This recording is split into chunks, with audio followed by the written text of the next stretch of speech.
Oke, selamat pagi. Ketemu lagi dengan Resa Made ya. Hari ini kita masih ada di sekitar tanaman pekarangan rumah ya, tapi mengasihkan ya. Mungkin seperti teman-teman lihat di video ini adalah buah jambu kristal yang sudah siap kita panen.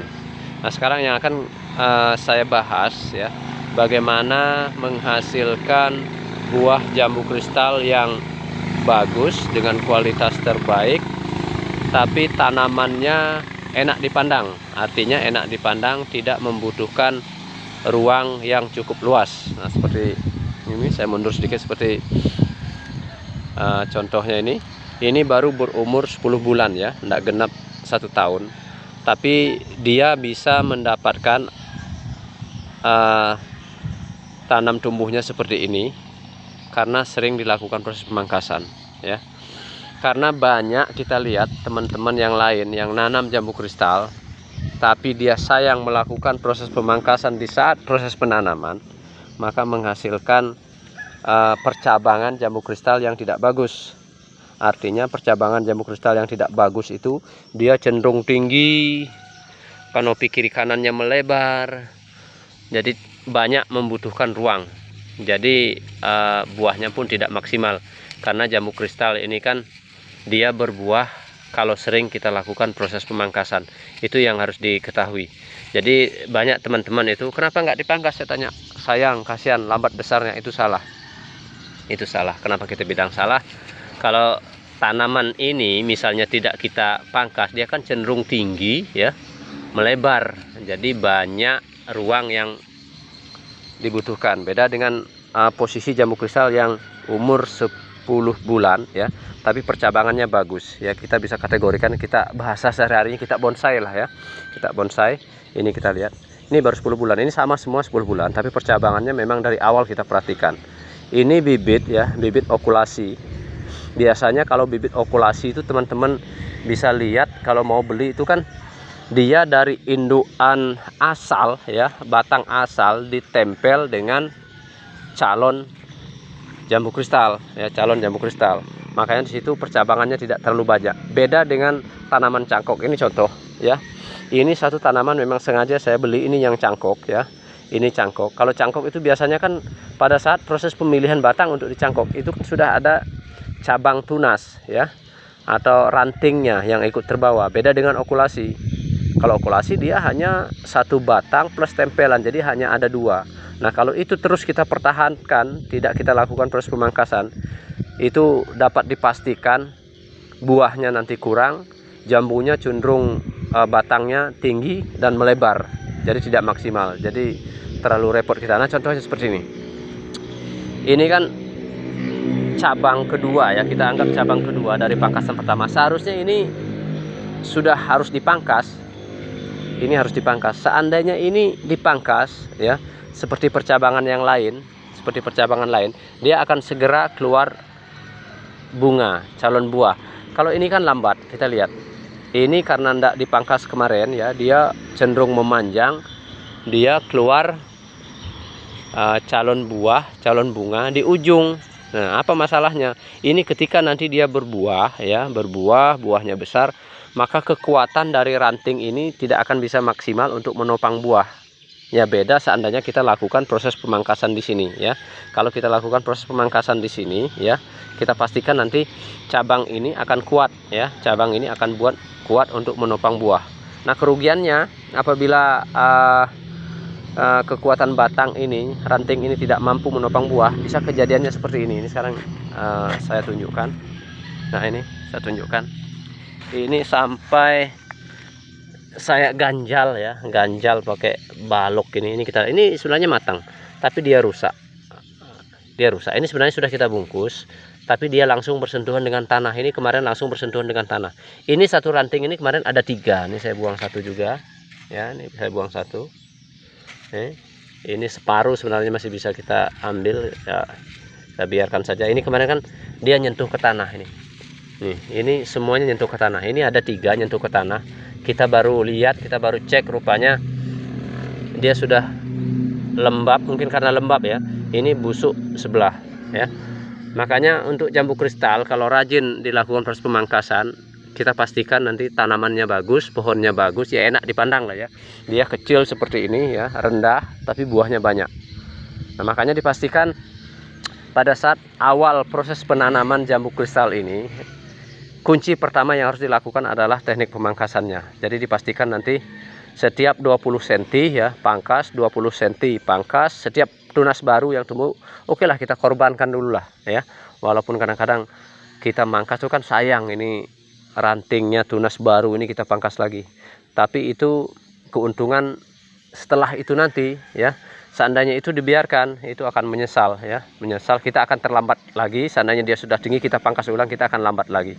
Makanya seperti teman-teman kita lihat kemarin, kita ada juga main ke tempat teman ya, dia ada punya 2, 3, itu sama, dia perlakuannya sayang memangkas, akhirnya yaitu menghasilkan percabangan yang tidak bagus. Apalagi istilahnya kita menanam tanaman jambu kristal ini di sekitar pekarangan ya, jadi seandainya kita olah sedemikian rupa ya, percabangannya bagus, enak kita melihatnya. Nah, ini kita lihat. Makanya di sela-sela ini bisa kita tumpang sari dengan tanaman yang lain ya, karena percabangannya sudah dapat. Ini saya pastikan percabangannya sudah dapat, tinggal nanti mungkin kita pantau saja ya, mana cabang-cabang yang kira-kira tidak perlu ya, itu kita pangkas. Nah, semakin rajin kita mangkas ya, maka buahnya semakin lebat. Nah, ini contohnya ya. Ini kan cabang induk nih, cabang kedua ya. Kita pangkas, dia langsung keluar cabang baru, langsung bawa bakal buah, ini kita lihat. Nah, nanti di atas ini kita pangkas lagi. Nah, proses pemangkasan di atas 3 sampai 4 helai daun di atas buah itu memastikan nanti asupan nutrisinya lari ke buah ya. Seandainya ini kita biarkan saja ya, asupan nutrisinya ini akan terbagi ya, jadi pertumbuhan buah tidak maksimal. Nah, sama juga ya, ini memang sepele ya. Ini contoh, ini jambu kristal yang buah seperti ini, seharusnya kita rajin kita bawa gunting, ini kiri kanan ini kita buang. Memang dia rontok sendiri nanti, cuman kan lebih cepat kita membuang ini ya, kiri kanan ini kan lebih cepat juga dia asupan nutrisinya full ke buah utama. Makanya kalau saya itu ya, kadang-kadang menurut saya bawa gunting ya, ini saya gunting semua, ini saya buang, saya sisakan satu. Jadi kita memastikan asupan nutrisinya full ke buah utama. Begitu juga cabangan induk ya, nih rantingnya ini sudah saya pangkas. Nanti nutrisinya full ke sini. Ini keluar cabang baru. Habis panen yang ini, di sini langsung bawa cabang buah lagi, calon buah baru lagi. Nah, ini contohnya kan. Sorry, ini suara saya agak serak gitu, pilek. Cuacanya lagi ekstrim nih, hujan full hampir semingguan. Makanya kita di rumah nih, tidak bisa aktivitas ke kebun, ini kita di rumah saja. Nah, ini kita lihat. Nah, ini semua punya saya sudah saya bentuk semua ya, bahasa kami di sini kami bonsai semua ya, untuk mempermudah perawatannya ya. Jadi kita kerdilkan bahasanya lah. Ini jambu ini kita kerdilkan semua ya. Jadi perawatannya pun mudah. Untuk mendapatkan proses seperti ini, yang pasti kita harus rajin pantau. Nah, seperti ini ya, kita pantau terus mana cabang-cabang yang kira dia arahnya tinggi terus ya, kita pangkas, kita pastikan dia kerdil ya. Nanti ini mungkin seminggu 2 minggu lagi dia keluar bakal buah ini. Nah, ini contohnya. Nah, ini udah keluar bakal buah. Maka ini akan full nanti. Ini kita pastikan ini full buahnya. Tinggal nanti kita kondisikan mana yang buah yang harus kita pertahankan dan mana buah yang harus kita buang. Karena apa? Karena ranting ini mungkin kalau terlalu banyak buah, misalnya ada 4 dia keluar kiri kanan nanti ini kan, 2 minimal kan, 2 minimal kita sisakan. Seandainya kita sisakan 3 sampai 4, kemungkinan ini tidak mampu ya menopang buah.